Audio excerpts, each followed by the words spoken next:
Les inégalités femmes-hommes sur le marché du travail ont fortement diminué depuis une cinquantaine d'années. Mais depuis les années 2000, cette réduction des inégalités s'est en gros arrêtée. On constate aujourd'hui qu'en moyenne, les femmes gagnent 17% en moins que les hommes. Je suis Anne Boring, je suis responsable de la chaire pour l'entrepreneuriat des femmes à Sciences Po. Alors, qu'est-ce qui explique ces inégalités persistantes sur le marché du travail ?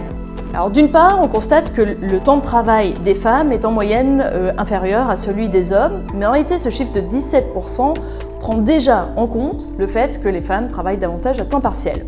Par ailleurs, les hommes et les femmes ont en moyenne tendance à occuper des postes qui peuvent être différents. Les femmes travaillent davantage dans des emplois qui ont tendance à être moins rémunérateurs que les hommes.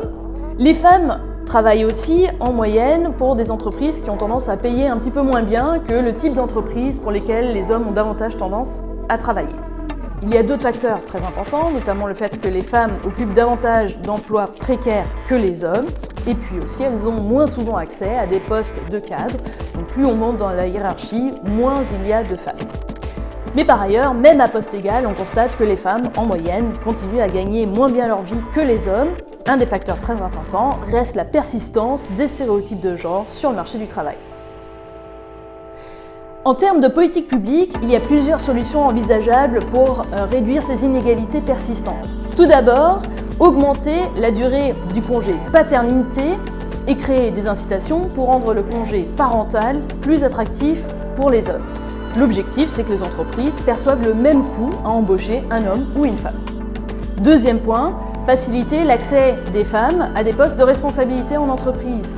On a pu voir que des politiques de quotas ont été plutôt efficaces. Par exemple, dans les conseils d'administration, on pourrait tout à fait envisager d'adapter ce type de politique. Et puis, troisième point, lutter contre les stéréotypes de genre qui génèrent une ségrégation sur le marché du travail, mais aussi des choix d'études différents entre les hommes et les femmes. Et nous allons parler plus précisément de ces choix d'études dans une deuxième vidéo.